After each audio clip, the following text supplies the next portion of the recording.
बिल्कुल। जो परिस्थिति है, पेरेंट्स की जिम्मेदारी बहुत बड़ी है। प्रकाश सर, जो परिस्थितियां अभी हैं और जो आरोप लगे हैं, सवाल अभी भी सवाल ही बना हुआ है, आरोप अभी भी आरोप ही बना हुआ है। हाँ ना कार्रवाई होगी, जांच होगी, क्या होगा, एक शब्द कोई नहीं बोल रहा है। वो एक ऐसा संगठन जिसको इस देश में सांस्कृतिक कह करके प्रचारित किया जा रहा था, क्या यही इसी संस्कृति की बात करते हैं? ऐसे संस्कृति को बढ़ावा देंगे, हमारे देश की संस्कृति ऐसे बचाई जाएगी? नहीं, देखिए राम भाई, आपने जो सवाल उठाए उसके मैं पहले बोलता हूं कि अभी जो शशि भाई बोल रहे थे और उसके पहले अरुण अग्रवाल जी ने जो बोला वो सारी बातें मैं बड़े गौर से सुन रहा था। इसके अंदर मैं पहले एक बात क्लियर करना चाहूंगा। पहली बात, एक बात ध्यान में रखिए, नेचर कॉल नाम का एक कॉल है। क्या आपको पता है कि ये आरएसएस के अंदर के जो भी इनके डेडिकेटेड वर्कर है, जो बिल्कुल 24/7 काम करते हैं, वो ज्यादातर जो है वो सारे के सारे लोग अविवाहित होते हैं। ज्यादातर बोल रहा हूं मैं। अब नेचुरली अगर वो अविवाहित है, इसका मतलब ये थोड़ी है कि नेचर उसका काम करना बंद कर देगा। ये बात है, ये जो अभी जो घटना हुई है केरल में, वो तो एक सामने आई हुई बात है। जो सामने नहीं आती है वो अगर बातें आपको सुननी होगी तो निरंजन टकले नाम से आप एक वीडियो ढूंढिए। तो निरंजन टकले ने एक लड़के का इंटरव्यू किया जो आरएसएस के अंदर कम से कम 20-25 साल काम कर रहा था। उसके बाद में वो आरएसएस के चंगुल से बाहर निकला। उनके वो जो इल्यूजन बताते हैं कि हम बड़े देश प्रेमी हैं। देखिए, ज्यादातर लोग जो है भारत देश के, कोई भी देश के, वो क्या है कि भाई मैं देश का सेवा करूंगा, देश को भला करूंगा मैं, या किसी को गरीब किसान का या गरीब का भला करूंगा। तो हर आदमी में एक क्या बोलते हैं उसको, एक सॉफ्ट कॉर्नर रहता है इस सारी चीजों के लिए। तो हर एक का अपना अपना देखने का नजरिया रहता है कि भाई उसके लिए कौन सा काम है कि जो क्या बोलते हैं नोबल वर्क है। तो वो हिसाब से जिसको जैसा लगता है वो उस तरीके से काम करता है। कोई जाके हॉस्पिटल में जाके गरीबों की सेवा करेगा, कोई जाके कुत्तों को बिस्किट खिलाएगा, कोई जाके एक आधे हॉस्पिटल के अंदर जाके उनकी सेवा करेगा, तो कोई जाके किसानों के इसके अंदर काम करते बैठेगा। हर एक का अपना अपना नजरिया और चॉइस है। तो क्या है कि वो हिसाब से ये लोग जो बोल रहे थे कि भाई 4-5 साल के बच्चे पकड़ के उनको लेके जाते, उनको लेके, देखिए बात ऐसी है कि बच्चे बोलना कब सीखते हैं, उसकी जो मदर टंग है वो तो 1 साल 2 साल का जब बच्चा हो जाता है वो तो वो मदर के लीप मोमेंट से उसके कानों पे जो हमेशा हमेशा जाता है, जो माँ उसके साथ में बात करते रहती है, उससे वो सीखते जाता है। तो ये 4-5 साल के बच्चों को ही नीचे लेके जाते हैं क्योंकि उनका टोटल ब्रेन वॉश करना तब से ये इनके लिए आसान रह जाता है, इसलिए वो उसके कर देते।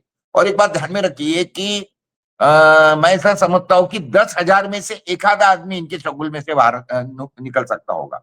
मैंने ऐसे कई लोग देखे कि जो खुद को बहुत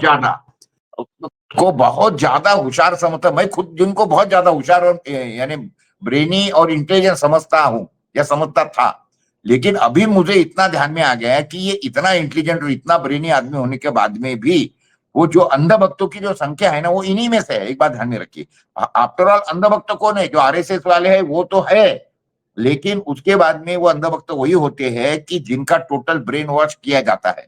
तो बातें कैसी है मालूम है क्या, कि एक तो इनका ये जो है कि ये अविवाहित लोग ज्यादातर इनके पूरा 100 फुल टाइम वर्कर रहते, एक विषय। दूसरा एक विषय एक बात समझना चाहिए आपको कि देखिए अभी ये जो विषय ज्यादा बढ़ रहा है, इसको मालूम है आपको क्या है? अभी सरकार ने कानूनन छूट दे दिया है कि you can be the member of RSS. You can, कोई भी गवर्नमेंट सर्वेंट की बात बोल रहा हूं मैं आपको, कॉमन आदमी तो ले ले, लेकिन गवर्नमेंट का जो सर्विस कर रहा है वो आदमी आरएसएस की सदस्यता ले सकता है, ये अधिकृत रीत से। अभी नेचुरली अभी तो अभी तो यानी कहने का मतलब इनको क्या बोलेंगे, उसको नंगा नाच करने का इनको खुला परमिशन मिला है, ऐसा भी बोले तो कोई गलत शब्द प्रयोग नहीं होगा, मैं ऐसा समझता हूँ। तो बातें ये ऐसी हो रही है कि जिस तरीके से ये सारा काम चल रहा है देश के अंदर का, और उसी का ही ये है कई चीजें इनकी जिस तरीके चल रही, क्योंकि इनके देखो सैया भयो कोतवाल तो अब डर काहे का, इनका कोई बाल भी बाका नहीं कराने, क्योंकि सारी संस्था तो इन्हीं के ताबे में है। भला ही राहुल गांधी तो चिल्लाते रहे और कुछ चिल्लाते रहे कि वोट की चोरी हो गई, but when there is no action, आप क्या करेंगे? तो ये ऐसी सारी बातें चल रही है हमारे देश के अंदर। जी राम भाई बोलिए। एक मिनट। नहीं, देखिए ऐसा है, जो बातें निकली थी उसमें से मेन बात ये निकली है कि वो एफआईआर में नाम नहीं है उस इसका। तो देखिए, एक बात ध्यान में रखिए कि हमारे देश के अंदर अभी तो इन्होंने कानून में ये बदलाव कर दिया है कि जो केचुआ है, केंद्रीय चुनाव आयुक्त, उसके ऊपर कोई एफआईआर नहीं हो सकती है। देश का कानून ये बोलता है कि नो बड़ी अबो लॉ। तो ये सर केचुआ लेकिन अबो लॉ कैसे आ गया भाई? प्रकाश सर, प्रकाश सर, सब जी। चुनाव आयोग तो चलिए एक संवैधानिक संस्था है। संघ क्या चीज है? संघ का एफआईआर में नाम नहीं होना सवाल तो उठाएगा, चाहे वो सरकार भारतीय जनता पार्टी की होती, कांग्रेस पार्टी की होती, लेफ्ट के किसी भी हिस्से की पार्टी हो, कोई भी पार्टी हो। एफआईआर में नाम क्यों नहीं दर्ज करेंगे आप, क्यों नहीं दर्ज करवाएंगे आप? ये सवाल तो बनता ही है और ये सवाल बनना ही चाहिए। अगर ये कांग्रेस शासित किसी राज्य में होता और अगर कांग्रेस की पार्टी उस एफआईआर में संघ का नाम नहीं लिखने देती, तो क्या ये सवाल तब नहीं उठाया जाना चाहिए या नहीं उठता?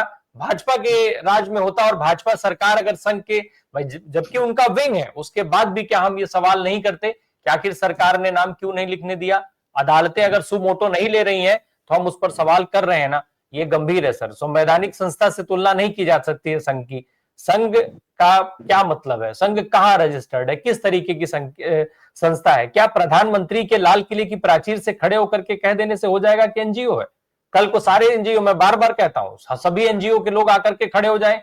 मोहन भागवत जो है वाई प्लस सीरीज की सुरक्षा लेकर के चलते हैं, सारे एनजीओ के मालिक जो है आकर के खड़े हो जाएंगे कि दीजिए हमें सुरक्षा, क्योंकि हम भी एनजीओ चला रहे हैं। क्यों नहीं देंगे?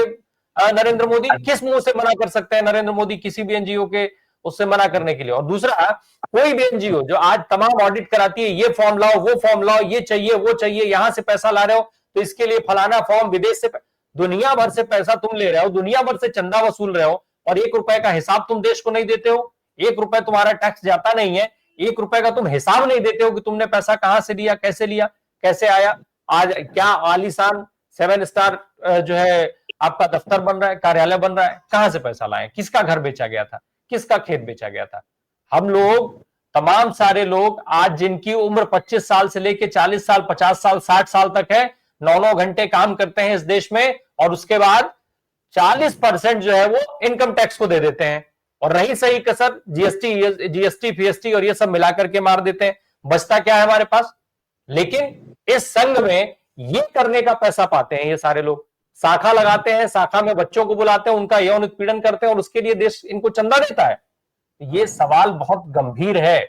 सरकार किसी की भी हो, कोई भी पार्टी की सरकार हो, अगर वो इनके साथ खड़ी होती है, इसका मतलब यह है कि वो इनको सपोर्ट कर रही है, और उसकी विचारधारा भी यही होगी, उसके कुकृत्य भी यही होंगे, कोई भी होगा। अगर ऐसे मामलों में है तो निश्चित तौर पे, और अगर इन मामलों में गहराई से जांच नहीं होती, गंभीरता से जांच नहीं होती है, तो ये सवाल मुझे लगता है देश के लोग समझे इसको कि उनके साथ क्या हो रहा है, अभी तक क्या हो रहा था, और क्या क्या और दिन देखना बाकी रह गया है।